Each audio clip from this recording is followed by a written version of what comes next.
Okay.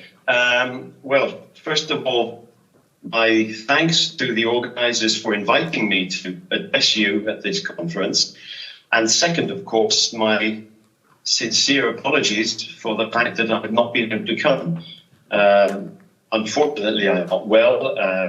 I have pretty bad influenza, and my health doesn't allow me to travel at the moment for another couple of weeks, probably at least. It's a very bad one this year.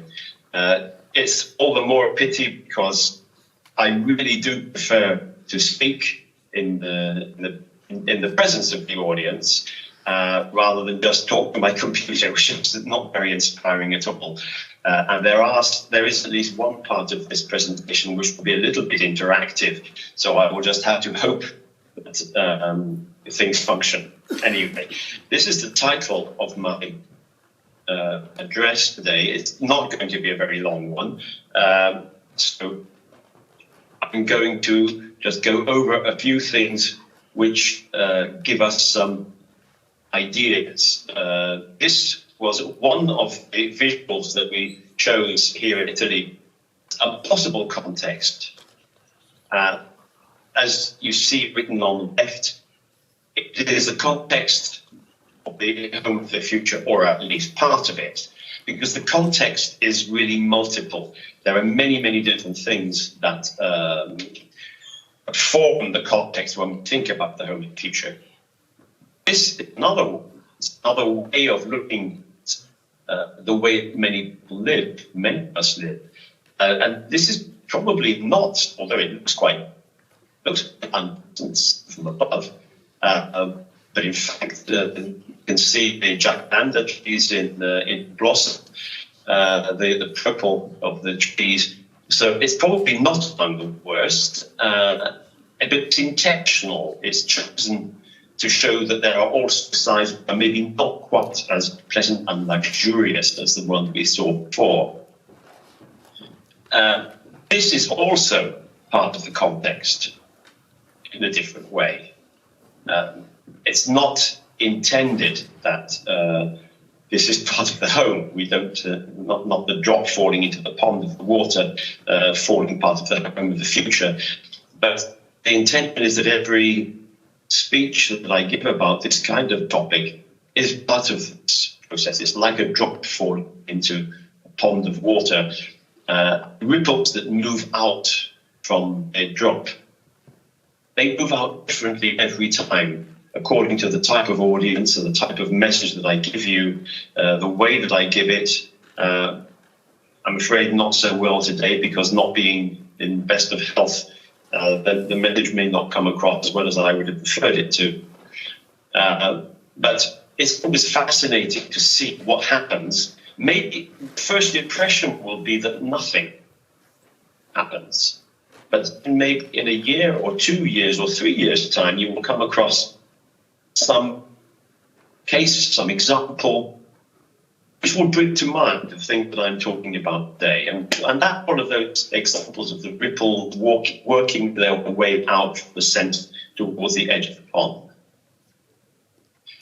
More context, this time not physical, but a context which is more human. For whom are we designing? Obviously, that's a very straightforward question, but is it? Are we designing for clients? Are we designing for builders? Are we designing for specifiers of contract interiors? Are we designing for end users or residents when we're doing a home? What kind of home are we talking about? And is it really just the home that we're talking about? Or does this message not also extend to cover all interiors which are used by human beings in the course of our everyday lives? So we need to think, but I'm sure you know this, we need to think about the people we're designing for. What about ourselves, as an example? This is where the talk becomes a little bit interactive and could be a little bit complicated. So Marius, I'm going to ask you to help me with this, because I believe you've seen this also in the past. I'm just going to use a couple of examples. I'd like you all to stand up, please, and Marius, please confirm me that they do. Everyone, please stand up. Okay. Okay. Now, when they're all standing up, by the way, you may think this has got nothing to do with interior architecture, interior design, but bear with me, and we'll get there. This is an experiment, and maybe it's good for you also at the end of the morning to have a little bit of physical exercise. I want you to sit down if you wear glasses, either for reading or for general everyday sight. You can sit down. Kas nešioja akinius, atsisėskit. I'm translating in case. That's fine, Marius. Okay, how many people sat down? Like 1/4, maybe 20-25%. Yeah. Okay, in the case of professions like ours, it's quite normal because we use our eyes a lot, and so a lot of us have to use glasses. Now, I want you to realize that if I take away your glasses, you become disabled. You have a disability. It's a visual disability. You see very well, or maybe you don't see much at all. But we don't see this. We don't consider this to be a disability. We consider that wearing glasses is mainstream. So many people wear glasses, and you can see that for yourself by looking around the room where you are now. So many people have sat down. So we don't consider it to be a disability. We tend to consider a disability to be something that's restricted to a small number of people, and not a large number of people. And yet, when it is the mainstream, then we maybe have to reconsider what we use as our measures, as our meters. Then there's another thing. All of the glasses we wear, they're so different. They're more like a fashion item. We choose them to suit our faces. A little bit like we would choose the furnishings in our homes. We don't consider the dining table in our home to be a technical aid for a person with a disability. Do we? Of course we don't. The same way we don't consider the glasses we use when we're reading to be a technical aid for a person with a disability. In the first case, probably we're right. The second case, we're wrong, because the glasses are a technical aid for a person with a disability. Pete, may I interrupt you shortly? Pete, I think some of the audience suddenly remember that they need glasses. And they're sitting down one by one. So no, they must stay standing up. They must stay standing up. They must stay standing up, but they must be very tired. They can't stand still. Yeah, they've been sitting all morning, yes. Okay. We will move on very quickly, though, anyway. This second case, some more of you can sit down now. If you have ever broken an arm or a leg and had your arm or leg in plaster. How many more have sat down now, Marius? Amazingly, no one. Probably those who sat down earlier have weak limbs, also to say. Well, of course, you don't have so much skiing in Lithuania. When I do this one here in Italy, sometimes a lot of the people sit down because a lot of people break arms and legs when they go skiing. The reason why I asked you to do this is because if you wear a plaster on your arm or your leg for short term, you are, for a short time, a short period of time, you have a disability, a difficulty. And what is a disability? It's a difficulty in interacting with the artificial environment. Anything that makes it difficult. You're lucky if you've just broken an arm or a leg, because After a few weeks, you take the plaster off and everything goes back to normal. But in the meantime, you know what it's like to have difficulty opening the door with one hand and the other hand you can't use for anything. You can't carry anything. That becomes an important lesson in interior design. For example, try going around all your designs using only one hand.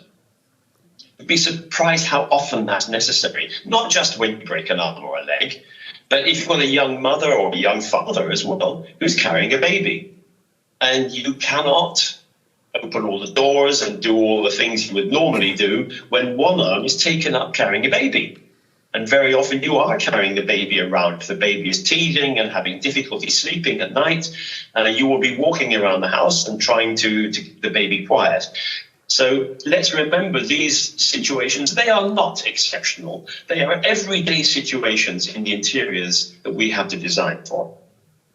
The third example is you could sit down if you have ever accompanied an older person to go to the doctor or to the theatre or to a library or to a supermarket, then you can please sit down as well.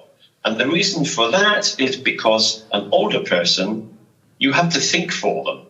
You have to park as close to the destination as possible. So you have to think what it's like to be an older person. And of course, when it comes to the interiors as well, you have to consider what it means to be an older person interacting in that interior. And if you're designing a sustainable interior, you really want it to pass smoothly from the younger generation with the baby in the arm to the older generation of becoming a grandparent or becoming elderly without the need to have expensive alterations made. So if you can design an interior that takes all of those things into consideration, then you are going to be a much more popular interior architect. You will be in greater demand. Your work will be much more sustainable, and you will have something special to put on your curriculum. Oh, are there still any people standing up, Marius? Yes, surprisingly quite many, although they are mostly rather young. Okay, good. Well, if they're mostly rather young, then I'm pleased about that. Then the last message is, well, you can sit down now, because if you're lucky, one day you will be old yourself and you will know what I mean. Okay, so now I will move on. So here is even more context. Who are we now? And who shall we be in the foreseeable future? This is a file of European population statistics that I took from Eurostat years ago, but it doesn't really matter because it shows a comparison from 2005 to 2050, or 2004 to 2050. Now, I want you to look at some figures here. You have the overall population of the European Union that doesn't change very much, about 450 million. By the way, these figures are before Romania, Bulgaria and Croatia joined and before the United Kingdom left the European Union. So we're going on that basis. It was after Lithuania and the other 9 new members joined in 2004. Okay? So the population is about the same. Actually, it drops by 1.5%, but you could say that's pretty stable. That's not going to change very much. But let's look at the next thing. The working age population drops from 67% to under 57%. That's 52 million people less. Those are the people who are paying the pensions, working to pay taxes, pay pensions, to provide assistance, and to do everything that has to be done in a modern economy.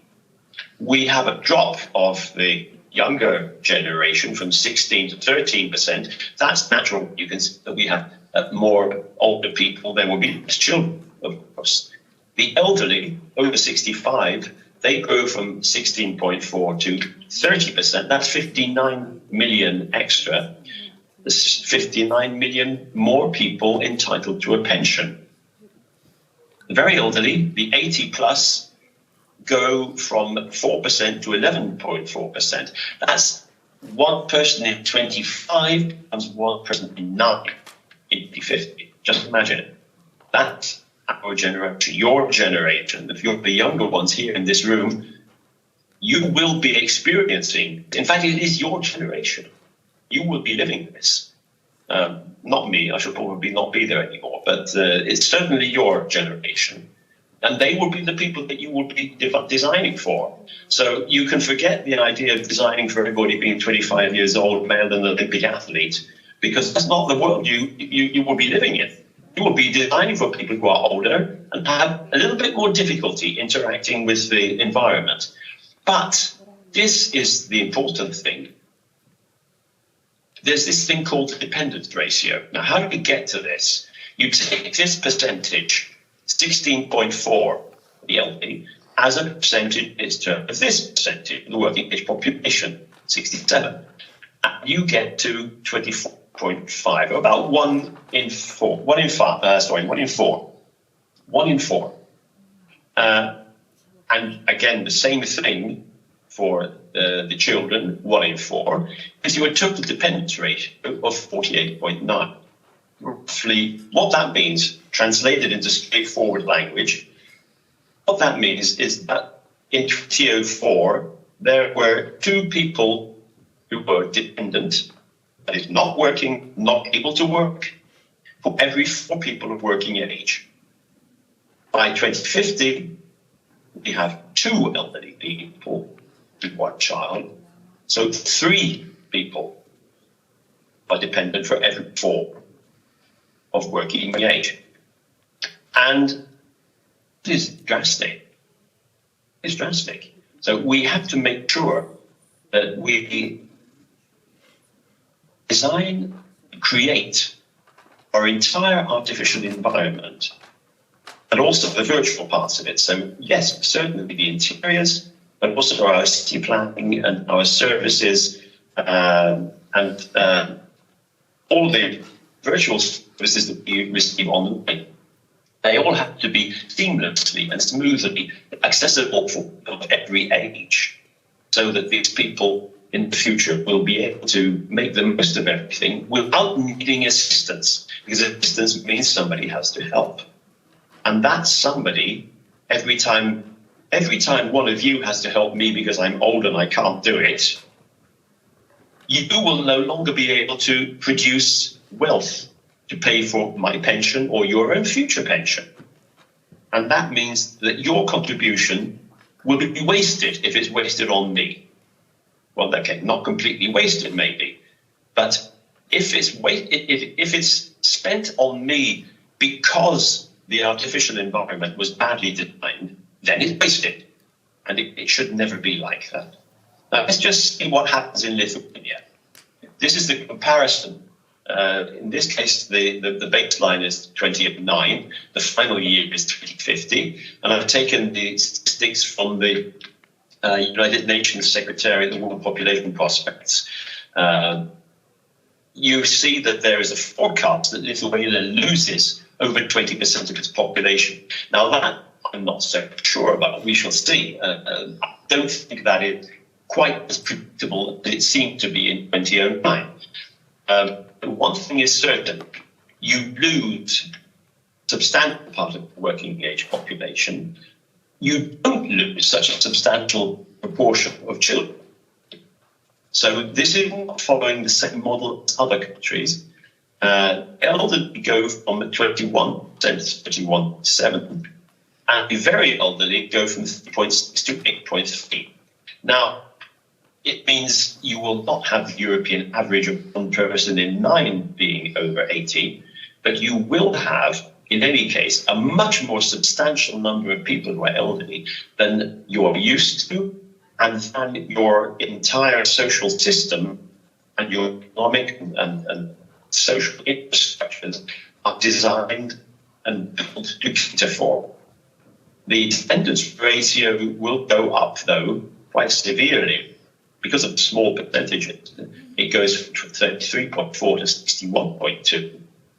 And the total dependence ratio goes up to 88%. Now, you may think, okay, that is more significant than the European average. It's by no means the most drastic of all. I've done this kind of study also for places as diverse as Portugal and Korea, and I know those because they are the most severe cases I've come across in recent years. Both of them reaching well over 100%. I think Portugal, if I remember right, was 107.2, and Korea is 109. So it's they are much more severe than the case of Lithuania. But the message anyway is that everywhere we go in the world, and the same applies on average in the United States, in Brazil, in China, everywhere practically, there is an aging of the population everywhere. So we have to take this into account. Human history is a series of paradigm changes. Let's look at one of them, the design paradigm. In the industrial age, our predecessor design produced for a predetermined arithmetic average user. Yeah, but who or what is average? You see, we always assumed that it was the male 25-year-old Olympic athlete who would be the average user. But in actual fact, if we look around ourselves, this is the kind of diversity that we find in our cities. This was already back in 2007 when we did a conference in the Triennale in Milan, Tourism for All. And this is a series of photographs of the reality of how diverse humanity is in our cities. So actually, we're quite used to it. The only thing is we need to remember when we're designing that this is what we're designing for, not some ideal prototype of a human being that doesn't actually exist anywhere. Also, in the past, those experts knew what was good for you. Designs were created for users and users that were identified in advance and imposed top-down. Whenever you get the temptation to design something that you think is beautiful and may well be beautiful, remember that the people who are actually going to use it or live in it, they may not be quite so convinced. So you have to talk to them. Now, that is easy enough when you're designing and working for a single client. It's not always so easy otherwise. In the design for all paradigm, we shape the design brief to ensure that the result caters for a wide diversity of users. Different users and their experiences are included actively in the design process. We recognize users as experiencers, as potential experts, because they all have something useful to tell us. We always have to listen to what they have to say, especially the last thing that they say when we have conversations with them, because it's always the last thing they say. Well, the one they tell you, oh, it's not really important. That's when you really have to listen. Why? Well, our founder, President Hogan, back in 1993, said it's good design enables bad design disables. It's as simple as that. If a place or an object, a process, a communication is designed well, you don't notice it, and it works. If it's designed badly, it creates a whole lot of disabilities that don't need to be there. Of course, there are some people who have disabilities and difficulties in interacting anyway.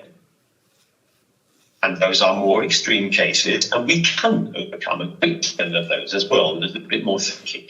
But we really need to eliminate at least this mass, ones where bad designs create disabilities by being bad designs. We created this simple definition of design for all back in 2004, 21 years ago. Design for all is designed for human diversity, social inclusion, and equality. That's the one-liner.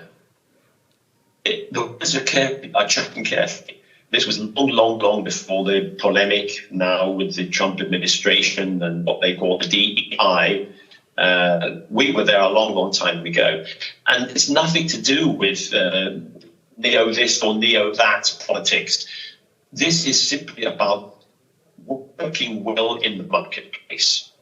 Human diversity is the baseline. That's the reality that we're working for. And especially if you're designing buildings or interiors, you don't know who is going to use them all the time. There will be human diversity in them. And we need to consider how to achieve that, how to achieve social inclusion of that human diversity. And if possible, equality or equity these days. We talk more about equity than equality, but this document is over 20 years old. How do we do it? Well, again, the Stockholm Declaration says the practice of design for all makes conscious use of the analysis of human needs and aspirations and requires the involvement of end users at every stage in the design process. Well, that's just the official way of saying it. I already said, in fact, conversations, not tick boxes, please, conversations. Take the time to listen. Let's look at some examples for home and for community interiors. These are not supposed to be copy-paste, okay? These are just supposed to be examples of things that I found and things that have happened here also in Italy that I want you to look at and just take away to consider. One, it's actually an accessible bathroom. And the message here is that it can be accessible and aesthetically pleasing. I found it in my hotel room in the Grand Hotel in San Marino a few years ago. You don't even notice that it is an accessible bathroom, and that's the way it should be. It should be pleasant, aesthetic, well-designed. This is the story of an ordinary, versatile kitchen. It looks very ordinary, doesn't it? But this one is called Convivio. It has the Design for All Quality label. And this is how it works. It can become a large work table for food preparation. You can raise and lower all sorts of different parts. You can adjust the height of the table so that people sitting or standing at different levels can use it in different ways. And it's also, in the end, quite an attractive piece. Now, I'm not plugging this as a sales gimmick. I'm just suggesting you think outside the box. When you looked at the first photograph, it really looks pretty banal. It looks pretty ordinary. And you might think, well, why is he showing this? You know, we've seen 10 times better than this many times. But the whole point is what looks ordinary, but actually something quite attractive and also functional, because our aim must always be to achieve the optimal combination of form and function, good aesthetics and good functionality, without ever compromising on one or the other. And it has to be attractive as well. This is a community area. It's the outdoor service area on the A8 motorway from Milan towards the Swiss border. Now, you may look at it and it doesn't look so particularly unusual. And it's intended not to look particularly unusual. But if you ever know any of the service areas, motorway service areas in Italy, they always have very difficult areas to move through, where you are obliged to follow a certain route, and in order to get in and to get out, so that you are encouraged by. There is no obligation of that kind. You can reach everything from everywhere, even if you're in a sitting position. On the right, at this point here, you can see an area which is, well, under normal circumstances, it would be a self-service area, but it's not. The people can go there. The staff will actually do choosing. So this is not. It's not the standard way of doing it. You don't have trade. You take it along. You speak. The staff at the back take the tray, and you can communicate a point. You don't have to use language. The message here is that there are many, many ways of being inclusive. And if you are in a motorway service area where you can expect to have large numbers of people who don't speak the national language, who don't necessarily speak English either, They're going up and down towards this border. And so they may be coming from Scandinavia, they may be coming from Europe, they may be coming from Germany or from the UK or from France. They don't speak Italian, they're not familiar with the language. So it's better not to design the system in such a way that it relies on verbal communication. So here, instead of having to carry your own tray and then point and ask things, the staff do the selecting, and you just point with your hand. You could say, of course, as well, but they will select for you. Then we'll take the food along to the end, and if you need assistance, they will accompany you to the table with the tray. It's a small detail.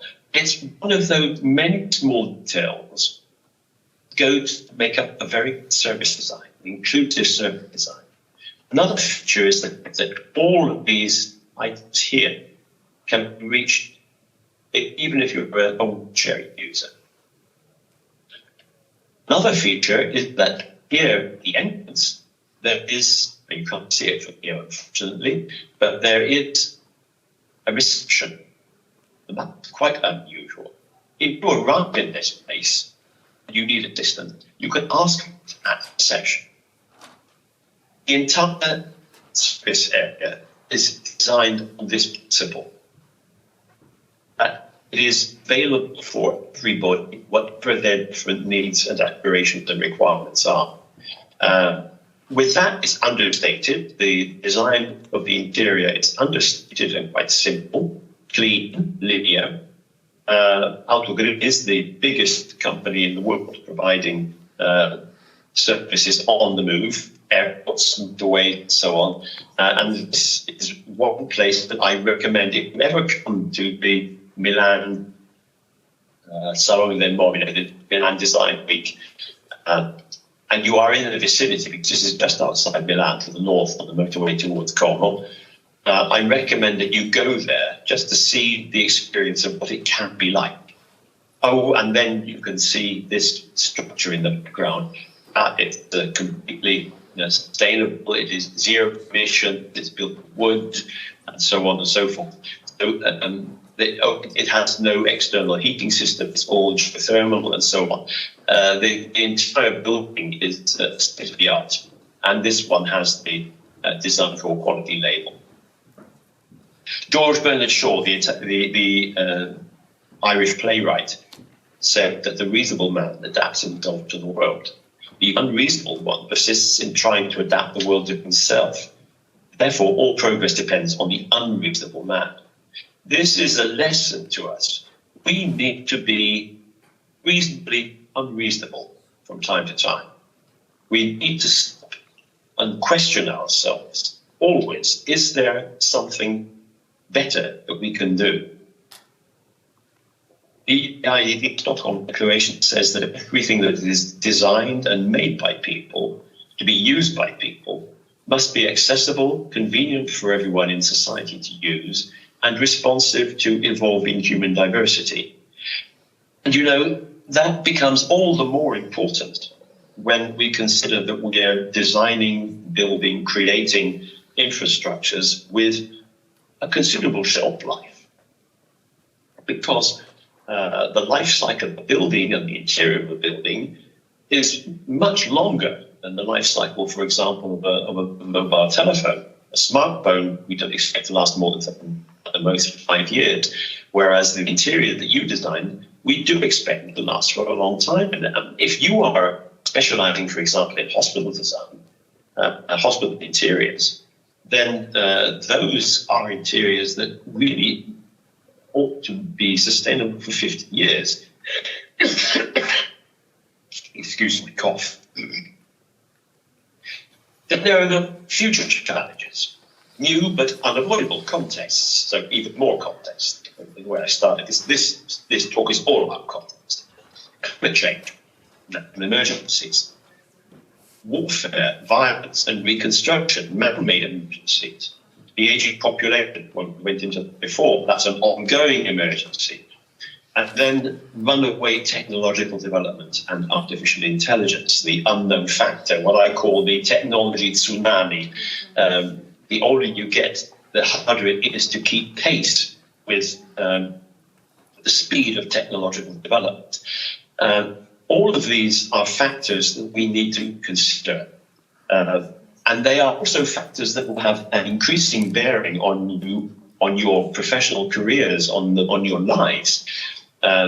We cannot consider anymore designing interiors that do not take climate change into consideration. I don't want to discuss now the causes of climate change. It's there. So we have to make allowance for it. We have to take it into consideration with the materials we use, with the interiors we create, the spaces, the volumes, the way they interact, the way that we can insulate them, and so on. We have to make sure they are responsive to natural emergencies, floods, landslides, and so on, possibly ensuring that they are in safe locations. We also have to consider, sadly, because of warfare, the need for emergency housing for people who are suffering. For example, now in Ukraine, we are, as an organization, we are discussing with the city of Odessa, which is a member of our organization, a necessary reconstruction, post-war reconstruction of Odessa and other cities in Ukraine. So these are not things that are in watertight containers. They are all part of the agenda that we all need to face together. The aging population I've talked about enough. The technological development and artificial intelligence, it can be an enormous aid for us, but we must always be careful not to rely on it to do our thinking for us. We find these mentioned in our 20th anniversary declaration, or 20th anniversary of the previous one, the Gaia Declaration, which we passed last year in Vila Nova de Gaia in Portugal, and named after both the city where we passed it and the Greek name for the planet Earth. And with that, I'd like to thank you for your attention. And I'm sorry if I've gone over time.